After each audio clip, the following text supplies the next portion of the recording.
just like a knife. We're right up next to it. It's time for the year in rock. Now, 1985 wasn't just a great year of music for music's sake. It was a year of growth and maturity when rock artists put the power of their music to a greater use to feed the starving of Africa and aid the ailing farmers of America. And of course, there were the new records, the mammoth tours, and the new stars. We're going to take a look back at this substantial 12 months of music in the year in rock. And it happens right after this. The Year in Rock is sponsored in part by Campbell's, by Vaseline Lip Therapy, by Skittles, and by Clarion Car Audio.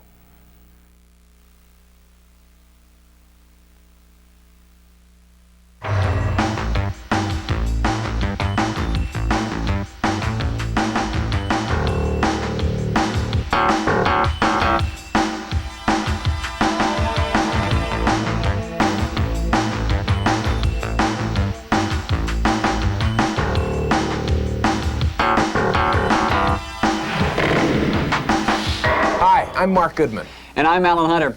If you've been watching MTV Music News in 1985, you know it's been an extraordinary year, one in which musicians influenced a whole lot more than just music. Rock and roll had a powerful influence on every facet of our lives this year. National politics, world politics, global famine relief, not to mention the worlds of film, fashion, and television. The news is being made in places like London, Philadelphia, New York, and Los Angeles, and touching people as far away as Ethiopia, China, and South Africa. But let's kick it off with a woman from Bay City, Michigan, who was a one-person headline all year long. Well, it's December 1985, and I just couldn't end the year without talking about myself at great length.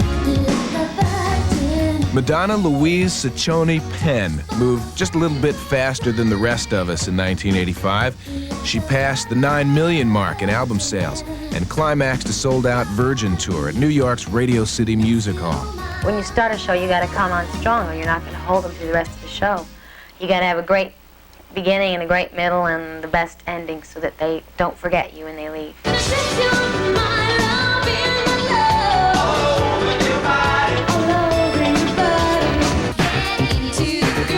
She performed at Live Aid and released 5 top 10 hits, including Like a Virgin, Dress You Up, and Crazy For You.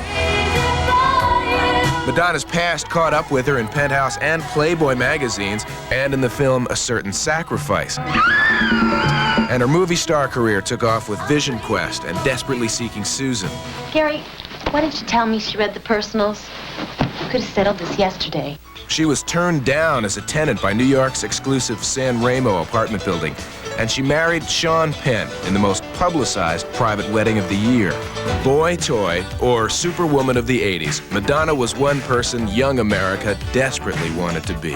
When you wear Madonna clothes, everybody looks at you, right? Everybody stares and thinks, look at that girl over there. It's just like our idol, you know? It's the only one that we can look up to nowadays. If you have something that you say you want to do, then it's your responsibility to make yourself happy and to be true to yourself, and that you can do it.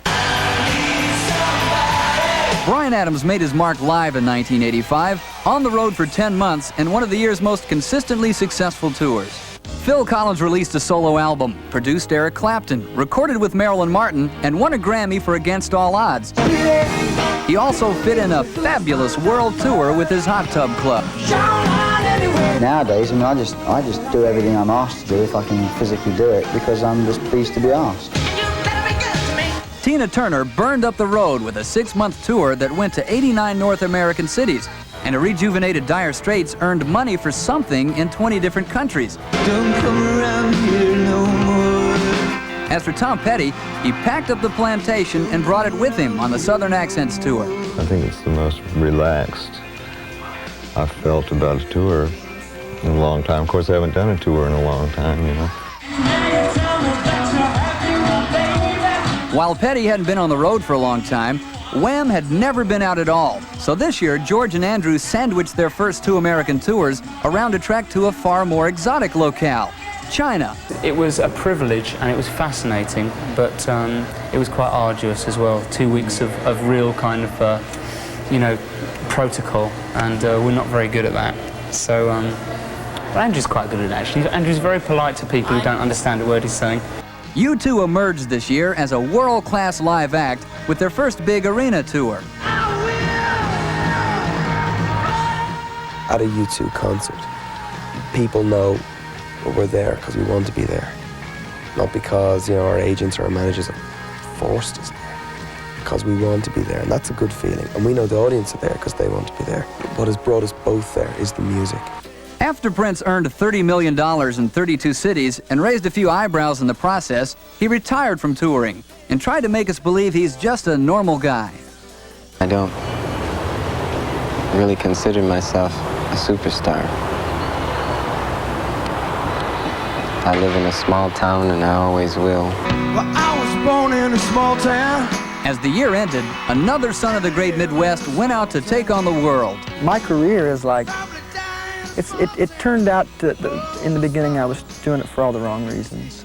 Now at 33, I feel like I'm doing it, I don't know if it's for the right reason, but I'm doing it for myself. Still in the midst of a world tour, Sting was rock's man of 1,000 faces in 1985. His solo album, The Dream of the Blue Turtles, went platinum, and its 4 videos were as varied and creative as its sound. 85 was Sting's year for the big screen, too, as he appeared in 3 major Hollywood movies: Dune, The Bride, and Plenty. You think it's my fault? Though Sting got good reviews, all 3 were disappointing at the box office. You people are cruel. He performed at Live Aid and joined Dire Straits on Money for Nothing. He sang Mac the Knife on the Kurt Weill tribute album and backed up Simon Le Bon in Arcadia. He even became a father for the 4th time. But this was the year that Sting put the Police aside. The new band he assembled for The Dream of the Blue Turtles made news everywhere they toured. I recruited jazz musicians from New York. Not that I wanted to play jazz, not that I wanted them to play my kind of rock music. I was hoping that by taking them out of their environment and putting me outside of my own comfortable environment, we would end up with something that was different from both rock or jazz, something without a label. For this guy Sting for him to choose us and to decide to, you know, to go out with us, I think was kind of, you know, courageous on his part. And this is like one of the few bands I've known in recent years that was put together not because of physical makeup and not because of, you know, dance routines or, you know, those kind of talents, but solely for musicianship. If I built this fortress. The band's formation and growth became the subject of the year's most anticipated documentary, Bring On the Night. Most bands don't have enough funds to make a film about their beginnings because they start in a garage and they borrow amplifiers and they save up for guitar strings and whatever, which is the case with me as well. But this band was formed with a lot of privilege, let's be honest. If Sting plans this much activity for next year, so far he's kept it to himself. 1986 is a blank page as far as I'm concerned. And the first priority, I suppose, is to go home and write some music, reintroduce myself to my kids, and we'll see. I'm never gonna dance again. Guilty feet have got no rhythm. Though it's easy to pretend. I know you're not a fool. Should have known better to cheat a friend. Waste the chance that I could be. I think the most important thing that has happened is that Live Aid has given musicians and music back its dignity. And Motorhead, we're 86 and 85. Happy New Year! Happy New Year! This is Washington Square Park in New York's Greenwich Village. And if it looks familiar to you, it's because it's the setting for the powerful Sun City video. The Sun City is just one of a number of recent songs written and recorded with a single goal in mind: to end human suffering. The movement began back in 1984 with Band Aid, and it was followed up in 1985, first by USA for Africa. USA for Africa brought together more superstars than any event in pop history. The American Benefit for Ethiopian Famine Relief was put in motion by pop music manager Ken Cragen, who together with Lionel Richie and Quincy Jones assembled the star-studded choir. I think one of the pivotal decisions was to schedule the recording session the night of the American Music Awards, because I knew that a lot of artists would be in town. But when the big night arrived, the star turnout exceeded everyone's expectations. When I saw those faces come in the studio that night after the American Music Awards, and they just were checking in one by one, Ray Charles and just on and on. They weren't involved in the egos, and that's one of the key words we had that night was check your ego at the door. And everybody did. The recording session for We Are the World lasted 10 hours and created an emotional bond among the 46 performers.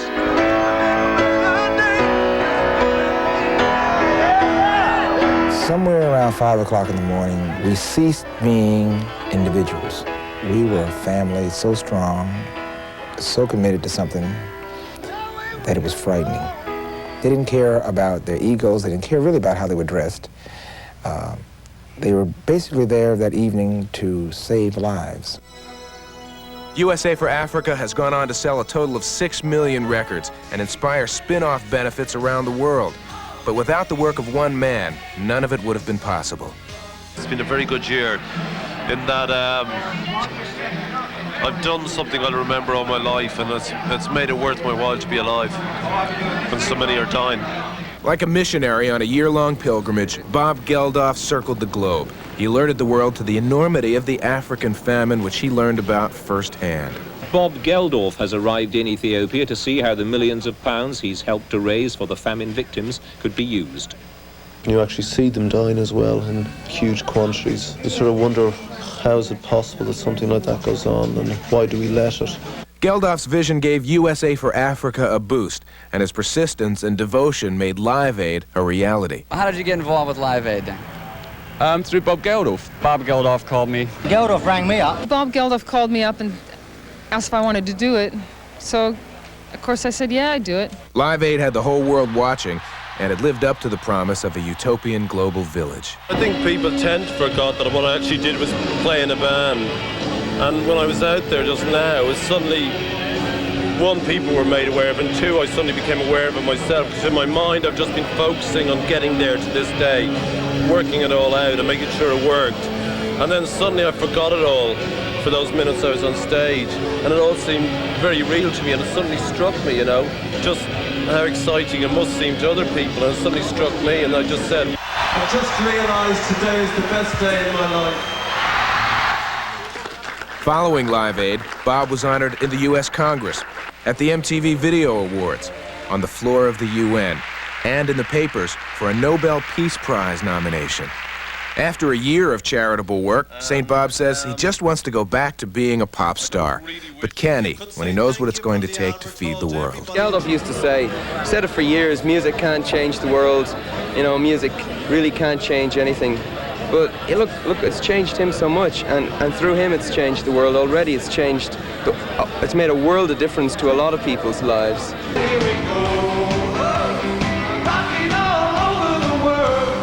By now, you've probably heard all the statistics, but here they are one more time. On July 13th, 66 bands performed in front of a total audience of 1.5 billion people and raised $80 million to help fight the Ethiopian famine. But numbers aren't everything. The real story of Live Aid might be that if one person pushes hard enough, he can help change the world. Bob phoned me up in January and said, would you do it? And I said, boy, if you can get it together, of course. Not thinking that he actually would. And that, for me, is the main achievement of the day, just actually getting this together. Getting the artists together was a massive undertaking, but getting the concert televised live around the world was nothing short of a technological miracle. Thousands of technicians worked behind the scenes in the Philadelphia Broadcast Center to keep the concerts on the air in 150 countries, while over 1,000 journalists, photographers, and camera crews from around the world recorded the event that would become instant history. In the middle of things, there seemed to be this weird awareness. I mean, I think Mick Brown in the Sunday Times put it best, one had the eerie feeling of cities at opposite ends of the earth waving at each other. And I think that was true. Like, I mean, it sounds terrible corny, you know, but it really was, in a tangible and physical way, the globe was linked. It was a very, very peculiar atmosphere, and I haven't experienced it before in my life, and I'm not sure we will again, but I would like to. Live Aid was a who's who of all the best 1985 had to offer. But the concerts also reunited bands from the past, like Crosby, Stills, Nash & Young, and The Who hadn't played together since 1982. Mr. Geldof made us an offer we couldn't refuse. I mean, you can't refuse a thing like that. Even with all our differences, it was worth doing. This is what rock had been promising for 20 years. Power for the people. And strange, though, in the end, the bitter irony of it all is that, you know, the power turns out to be rock as the people's elected representatives. During Live Aid, Phil Collins almost made time stand still. He played a set with Sting in London, then flew the Concorde to Philly for the Led Zeppelin reunion. So when I got here, I quickly rushed in to say hello to Eric, find out what songs he was playing, rushed over to Jimmy and Robert to see what songs they were playing, and I got a quick 1, 2, 3, 4 through it, and I was told to lay off if I didn't know where I was, which I laid off quite a lot. No rehearsal at all. It ain't time to think about it, really. We just said we'd do it. This is the right reason to do what we did. Live Aid focused the eyes of the world on the rock and roll community, proving for both the artists and the audience that music can be more than just entertainment. Suddenly, people want more out of rock and roll. If we can't take time out to do this for this cause, then who can? I know for myself and for our band, it's the only altruistic thing we've ever done in our existence. I know that Bob's been saying that there's no way this will happen again, but I really hope that something else could happen, more things could happen. The seed for rock's next major benefit concert was planted right on stage. I'd just like to say I hope that some of the money that's raised for all the people in Africa, maybe they could just take a little bit of it, maybe 1 or 2 million maybe, and use it, say, to pay the mortgages on some of the farms that the farmers here owe to the banks. Rain on the scarecrow, blood on the plow, this land for the nation, this land made me proud. Band-Aid and Live Aid sort of guilted everybody into, gee, what have we been doing for 10 or 12 years? Nothing. And suddenly you realize that it wasn't that much of an effort to just volunteer some time as long as the cause is worthy. You got to have it high. You got to jump and run again. John Fogerty and 53 other artists found a worthy cause on September 22nd, attracting 80,000 fans and over 20 million TV viewers to Champaign, Illinois. Farm Aid was organized by Willie Nelson with help from Neil Young and John Cougar Mellencamp to call attention to the plight of America's embattled family farmers. The family system in this country is threatened at its very core by what's happening. If the family farm dies, the small family business in rural towns dies, and it could possibly turn them into ghost towns. Here's a song for all you mamas out there, keeping those families together. And all you farmers' wives, doing your best.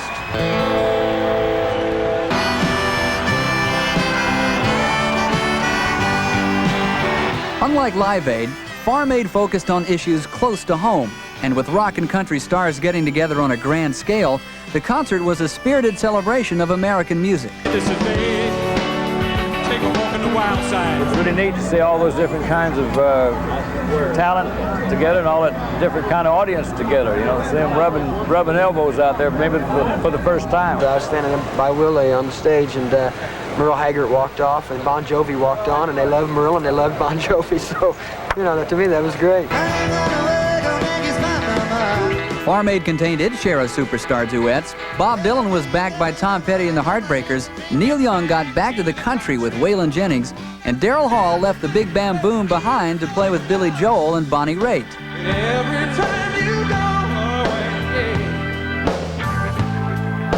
you take a piece of me with you. The farmers' problems continue, but Farm Aid managed to raise $11 million and some awareness about a crisis in our own backyard. We haven't been always able to do this, but thanks to television, thanks to things like We Are the World and Live Aid, now, for some reason, people are listening to what the musicians have to say.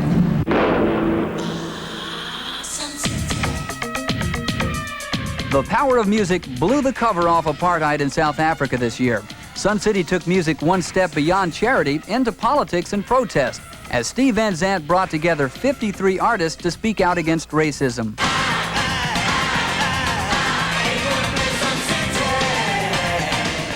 Sun City represents one of the fundamental aspects of apartheid, that relocation policy. Every time somebody plays Sun City, they're justifying that policy.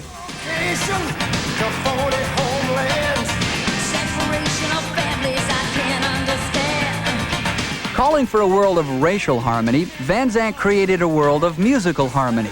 Sun City's participants came from rock, salsa, rap, jazz, and soul across the spectrum of popular music. The sheer scope of Sun City and his potent political message confused and frightened radio programmers, and the record was slow to receive airplay. But despite that resistance, artists united against apartheid have sold over 300,000 albums, and they've spoken in both the U.S. Congress and the United Nations. As 1985 drew to a close, artists were getting involved in another battle, this one against AIDS. In December, Cyndi Lauper hosted what appears to be the first of many Rock Against AIDS benefits. And Dionne Warwick and Elton John released That's What Friends Are For, a record whose proceeds are going to AIDS research. That's what friends are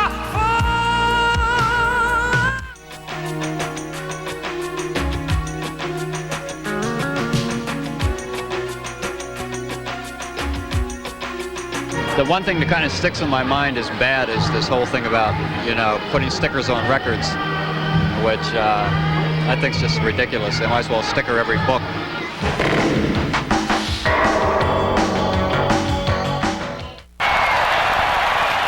The Apollo Theater. Man, I have always wanted to stand on this stage. This is the place in New York where all the great soul stars came to play.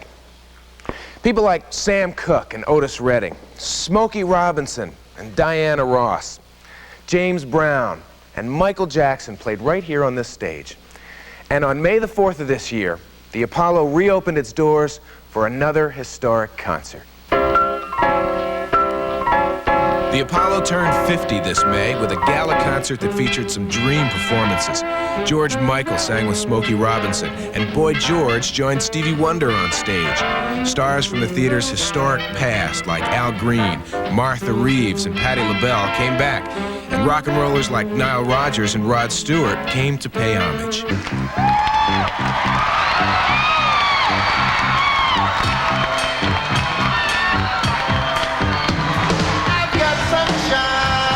It was right here at the Apollo that Eddie Kendrick and David Ruffin made their return to live performance. For Daryl Hall and John Oates, bringing the former Temptations back to the limelight was a fan's labor of love. That was one of those culminations of a lot of things for us. You know, when you play with, you know, sort of like your teenage idols, it's kind of a once-in-a-lifetime experience. 360's Guitar Heroes made some noise this year. The normally reclusive Eric Clapton was positively outgoing with a new album co-produced by Phil Collins and a 4-month tour. Jimmy Page went on tour with his new group, The Firm, his first extended trip to the U.S. since 1977. And Jeff Beck came back with Flash, a super session LP that had everyone excited but Beck himself. I was on a holiday for a while. Now, I just needed the time to think about things. It just happened to be 5 years.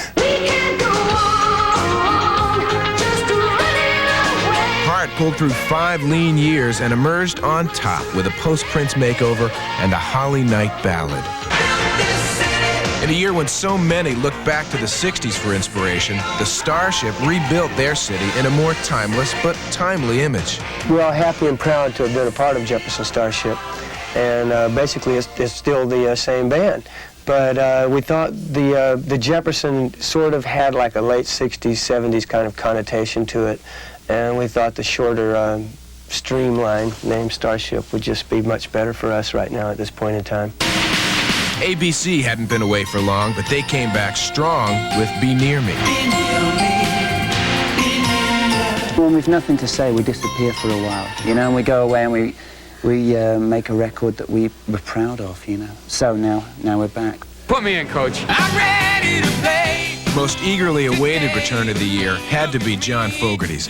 After 10 years of self-doubt and paralyzing legal trouble, he won the battle with that old man down the road.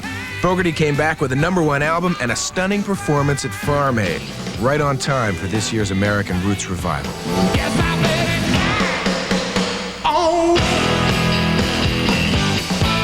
I love it. I'm loving all this, you know. I was away a long time. I'm making up for that now. Why the solo album? Why not? Or as it says in Spanish, ¿por qué no? Mick without the Stones? We saw it happen in '85 when She's the Boss cracked Billboard's top 20 and inspired Running Out of Luck, a full-length movie we still haven't seen. Mick did give us 3 videos this year, set in Brazil, London, and an animated Wonderland.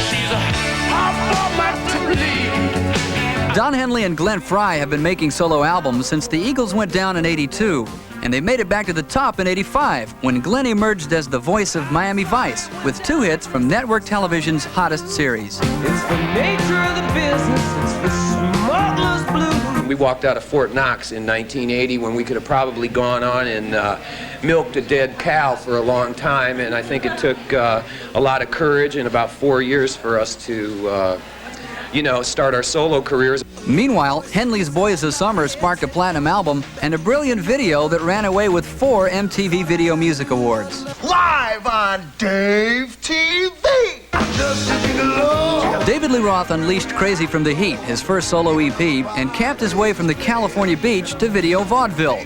Hollywood beckoned, and now Dave is casting his own Crazy from the Heat movie. We have all the union problems that all the big movies have, you know. I have all the problems with the talent on the set going, Dave, I can't do this scene. What's my motivation? You know, many times I stop and I ask myself the same question. But what about Van Halen? Life goes on without me. Rumors of Roth's departure started right after the solo record came out. And by midsummer, sure enough, Dave was gone, replaced by Sammy Hagar. This is the new Van Halen. This is the heavy-duty model. It weighs less, it's faster, and it handles even better.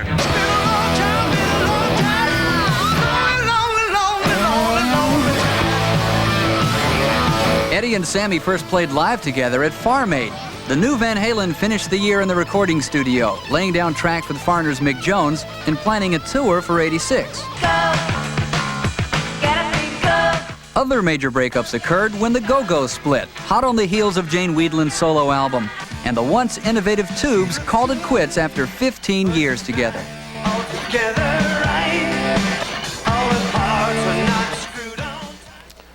Lyrics may be considered offensive by some audiences. This warning was added to this record as a direct result of pressure from the Parents Music Resource Center, a group of influential congressmen's wives. And here's another one. This album contains material which a truly free society would neither fear nor suppress. This warning was written by Frank Zappa, a leading opponent of the PMRC. Now, there aren't many issues that could bring Frank Zappa together with Dee Snider and John Denver to testify before a congressional committee, but the question of censorship did. On September 19th, the Senate Commerce Committee held a hearing to determine if rock and roll is hazardous to its listeners. The Parents Music Resource Center called for the hearing, claiming that kids need protection from what they deem the sexually explicit and violent lyrics of groups like Motley Crue, AC/DC, and Def Leppard. We are asking the recording industry to voluntarily assist parents who are concerned by placing a warning label on music products inappropriate for younger children due to explicit sexual or violent lyrics. The hearing itself was a media circus, its accusations of pornography and censorship reminiscent of the McCarthy hearings of the 1950s. The cover features the crotch piece that lead singer Blackie Lawless wears on stage. In this picture, there is blood dripping down his stomach, hands, and off of the blade between his legs. The song that accompanies this photo is Animal, Like a Beast. It is my job as a parent to monitor what my children see, hear, and read during their preteen years. The full responsibility for this falls on the shoulders of my wife and I because there is no one else capable of making these judgments for us. I suggest that explicit lyrics and graphic videos are not so far removed from what is seen on television every day and night, whether it be in the soap operas or on the news. that we should point our finger at the recording industry while watching the general public at a nationally televised baseball game chant in unison, "The Blue Jays suck," is ludicrous. Later, the PMRC and the record industry agreed on a voluntary rating system, but most artists are not happy about it. It's a form of censorship. It's against the First Amendment. I think you should be able to say and do whatever you want with music. There are some things that are a little too outrageous for me as a parent, as a person, and I support some lively controversy which will lead to some, rational decisions and stuff. We're back in the 50s somehow. You gotta be kidding. It's not, it's not possible. This is a joke. It's not a joke. These people are serious and they're a minority. This will have a chilling effect on what musicians write and what they play, and also to some degree on what record companies will release, will sign, and retailers will stock. I strongly object to anybody trying to tell me how to write songs, what to write about, and who to write it to. You don't like the stuff? Don't listen to it. One type of music hit especially hard by the PMRC was heavy metal. Metal 85 began with a tragic note. On New Year's Eve, Def Leppard drummer Rick Allen lost his left arm in an auto accident near his home in Sheffield, England. He remains with the band, though, and they'll take a second drummer with them when they tour in '86. The absence of Def Leppard and Van Halen from the scene helped make Motley Crue the success story of heavy metal.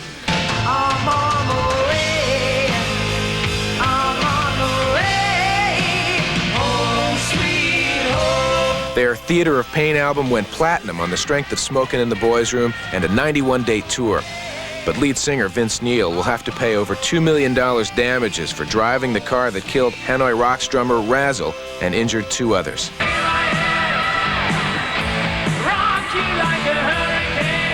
The Scorpions headlined the biggest of the summer festivals, Oakland's Day on the Green.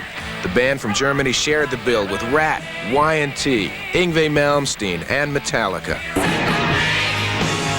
AC/DC came back strong this year with Fly on the Wall, but the band's tour was marred by claims their Highway to Hell album inspired the Night Stalker murders in L.A.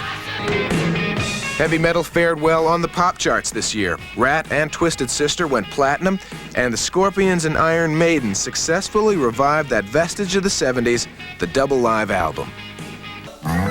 Videos took on a whole new look in '85, as most of the year's best clips featured state-of-the-art animation techniques. Steve Barron directed one of the most popular animated videos, Dire Straits' Money for Nothing. Look at them yo-yos, that's the way you do it. You play the guitar on the MTV. Computer animation and that type of computer animation had never really been attempted. It was a machine that was used for flying logos about. I always think that videos owe a lot to TV commercials, that they really are just the same kind of editing and building of a very, very fast story is used. While music videos have often resembled TV commercials, this year TV commercials borrowed something from music videos, the video stars themselves. Watch 'em! Lionel Richie, the Fat Boys, Herbie Hancock, the Thompson Twins, and the Del Fuegos were among the artists going corporate this year, as were Lou Reed and Grace Jones, who shot ads for Honda scooters. I really like their idea for the commercial, and I thought it would be great for me to be on TV with it. And I think their scooters are really fun. I didn't think that it would hurt my career or my image or anything. Instead, it actually helped it. And while we're talking about trends, the Rock and Wrestling Connection defied the critics by getting even hotter in '85. You're a dragon piper and you're gonna be slayed. I just hope it's in my hands with all of MTV watching. MTV, music to vomit by. Hulk Hogan, Roddy Piper and Company appeared in videos this year, and by the fall, they even had an album in the stores. Where there's music, there's fashion. This year, the look went straight back to the 60s. In other words, from LA to London, from Prince to Madonna, Paisley ruled. We really went backwards this year, but the 60s were so forward forever that even going backwards, it took us forwards. Apparently, every other show on television is trying to copy us.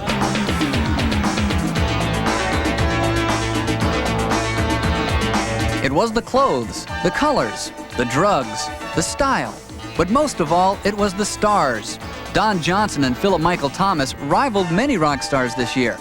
Maybe that's why the real rock stars flocked to Flamingo Land to appear on Miami Vice. I ain't John Wayne, I don't have an S on my chest, okay? I'm down with you cats if the play calls for it, but otherwise, I ain't into violence. I think certainly Miami Vice has been the one show that has really shown respect for rock and roll music and used it properly, and really they're miles beyond whatever else is happening on network television. I've gotten several calls from different people that would like to do the show that are top artists. Yeah, they want to.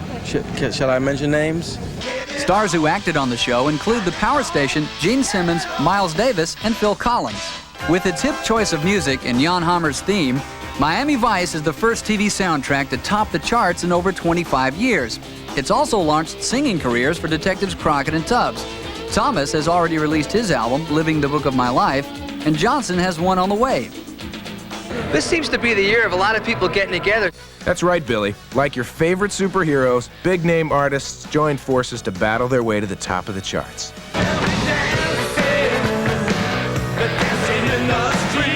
David Bowie and Mick Jagger formed the year's most stellar alliance, recording Dancing in the Street especially for Live Aid. We decided to do a song together before he went to split back to the States. We recorded 7 o'clock in the evening, finished around 11, went to the Docklands, started the video around 12, and ended up at 8 in the morning. We did the whole thing in one night. It was great. Jeff Beck and Rod Stewart renewed their on-again, off-again relationship with People Get Ready, and Tina Turner bridged the generation gap when she heated up Bryan Adams' It's Only Love.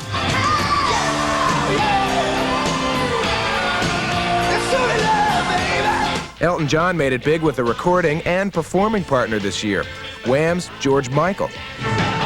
We met George on holiday last year. We were on holiday. He was doing the Make It Big album in the south of France. And as soon as we met Andrew and George, we felt they were very much like us when we were 21 years ago.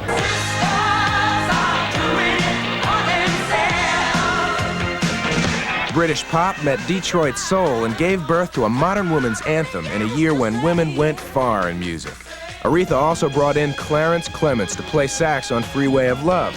Clarence in turn called up Jackson Browne to help out on You're a Friend of Mine. Baby, I got you, baby. Chrissie Hynde's one recorded appearance in '85 was a duet with UB40's Allie Campbell. I can't just, spread myself thin and just, sing with every Tom, Dick, and Harry that comes along. Allie Campbell, I think, is really, really a great singer. So, I was really glad to be able to do something with him. And, when Iggy Pop calls me up and asks me to sing something with him, I might consider it. There was one guy who just couldn't say no in '85, Eurythmic Dave Stewart. As the year went by, he became the Renaissance man of rock, working on several major projects in a number of different roles. Everything's in order, that's all. Don't worry. Just be yourself tonight. At the start of the year, he was virtually Tom Petty's sidekick, writing, producing, and performing with the Heartbreakers. We just got along instantly, and I think it was at a good time where both of us felt like playing around the studio, and we wrote a couple of songs very quickly. We wrote a song, actually, within the first half hour of meeting, Tom and I, and we were so delighted with the fun of doing this, because I hadn't done it for a while, written with somebody else apart from Annie, and Tom hadn't done it for a while, that we immediately ran off, giggling, back to his studio. And then he wouldn't go away for 3-4 weeks, Came to my house and ate everything there. Drank most of California. When Bob Dylan needed direction on his videos, he called Dave up. I liked Sweet Dreams and the last video he did. But it's important if you're going to work with somebody, it's important to work with somebody who's got an authority, some type of authority on the scene. And I just figured that he had that. By year's end, Dave and Dylan were recording together in Eurythmic's London studio. Put it this way, the first gig I ever did, I played 15 Dylan songs. And, I was about 14 or something. I probably know how to play nearly every song that's been recorded by him. Other artists Dave produced include Daryl Hall and ex-Undertone Fergal Sharkey, but his #1 collaborator remains Annie Lennox, and fittingly, this year's Eurythmics album featured guest stars like Elvis Costello, Stevie Wonder, and Aretha Franklin. With Eurythmics being so changeable, all the time, our our personnel, I've got to know so many different musicians now that I know are really great performers and really enjoy doing different stuff. The most important thing that happened to me this year, I had a baby. My wife had a baby. We had a baby. Little baby, little feet, little toes. Now he's coming to me, crawl across the kitchen floor. Baby, baby, nice day for a white wedding. It's a nice day to start again. Besides discovering that we could take our laundry in and have people do it for us at, maybe double the cost, which isn't so bad considering, I'd say probably our greatest accomplishment was just another year, and putting out another record.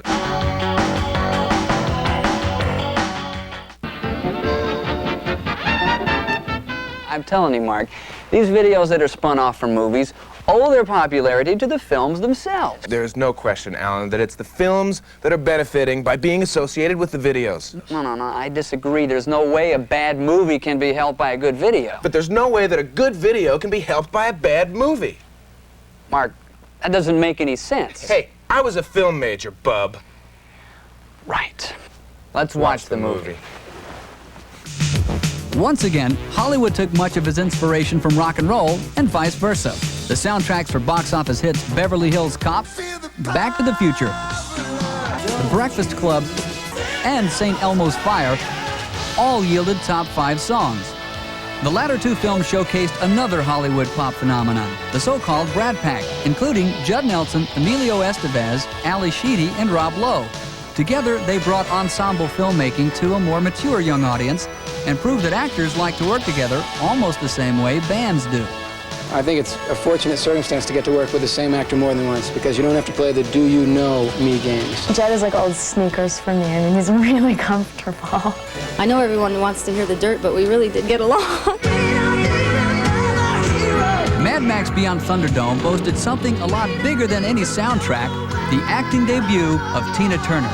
Welcome to another edition of Thunderdome! I was so excited doing what I wanted to do. I mean, how I was dressed and driving a car that looked like that, being with all those guys, and working with Mel, I mean, opposing him. Come on, tell me if that's power or what. Grace Jones showed her power as the villain in A View to a Kill, the explosive James Bond summer movie. Sometimes big names don't make big hits. Perfect wasn't at the box office. I'm a reporter for Rolling Stone. I'm doing a story about the sports connection here. Really? Yeah. Rolling Stone? Yes. Cyndi Lauper's one release of the year was the theme from Goonies. Crush Groove brought the rap of Run DMC and the Fat Boys to the big screen. You have no right. Phil Collins had a #1 hit from White Nights. And so did Lionel Richie. Say you, say me.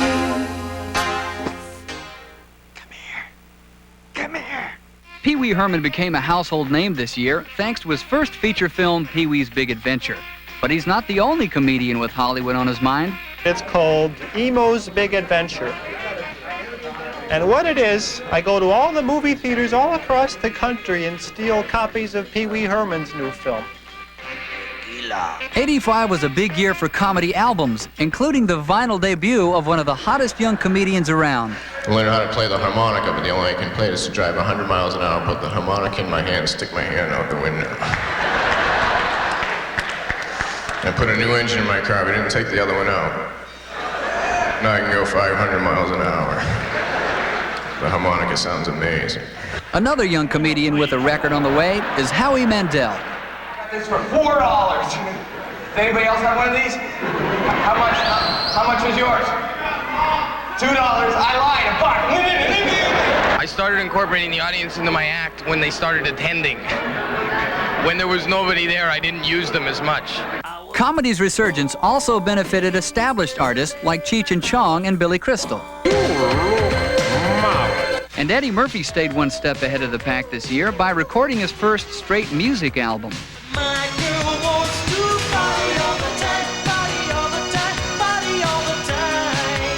Just because I'm a comedian doesn't mean every time I open my mouth, something funny has to come out. I'm a human being, too.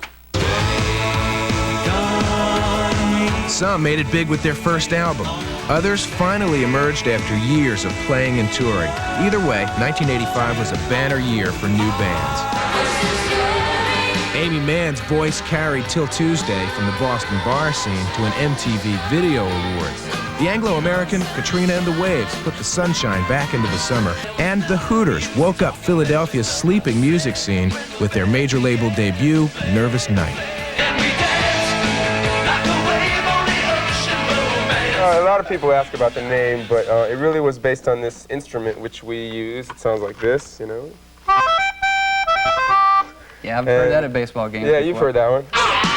If this year's new artists had widely varied sounds and images, they also had something in common: sex appeal.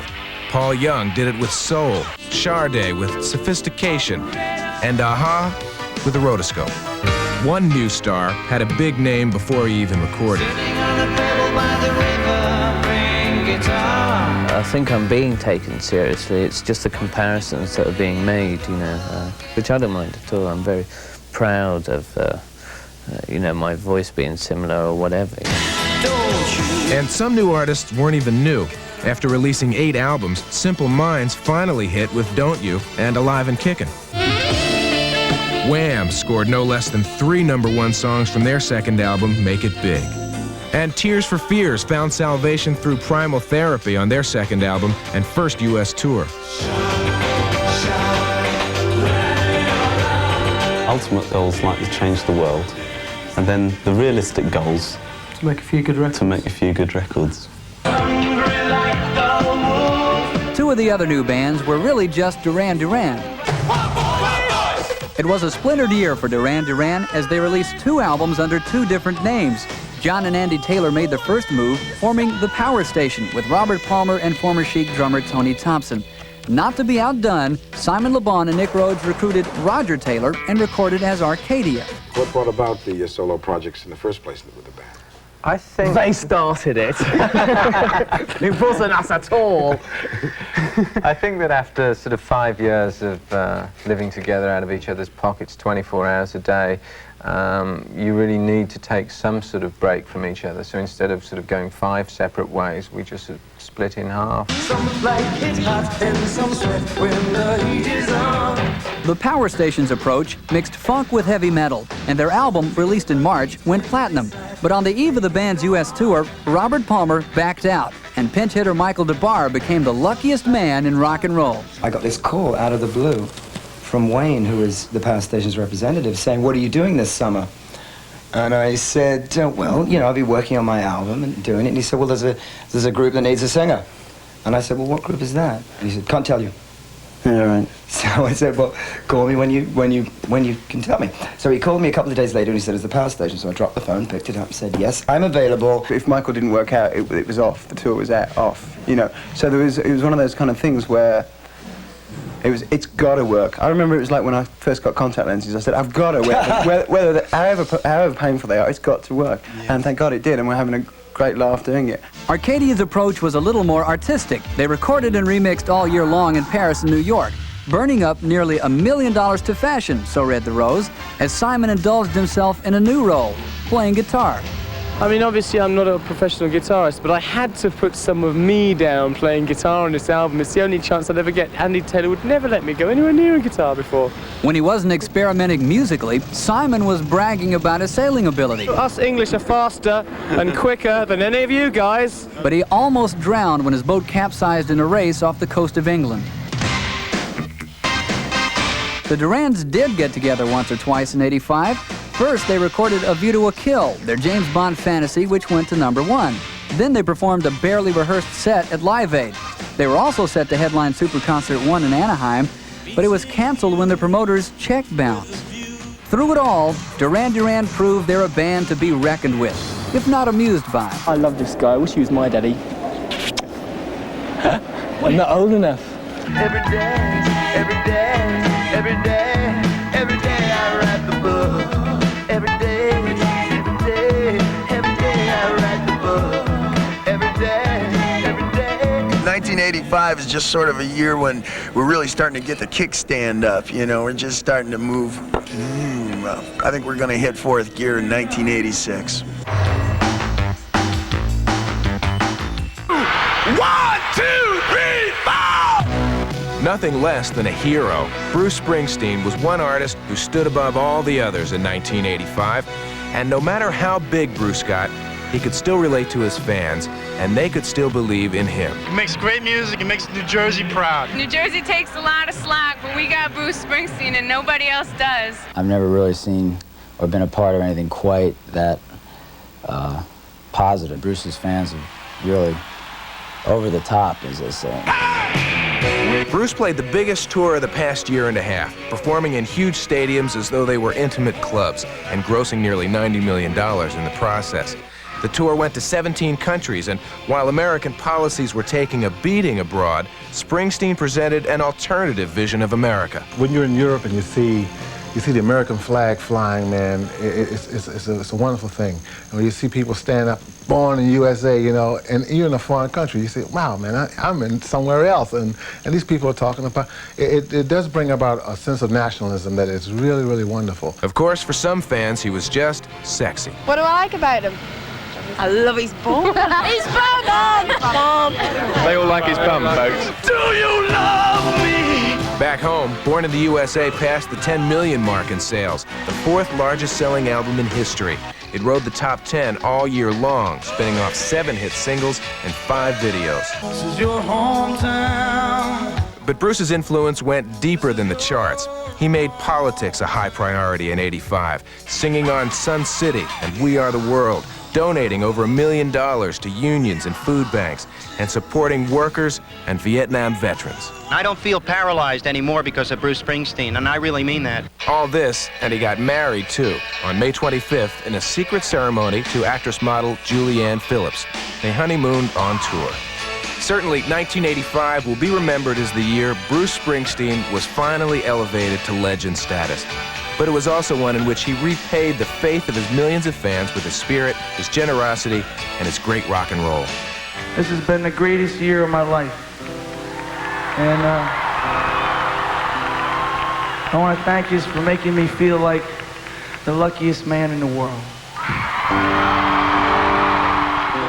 Well, we're feeling pretty lucky ourselves. 1985, musically, was a great year, and 1986 looks like it's going to have a lot going on, too. I'm looking forward to it. Of course, MTV is going to be there covering it all for you.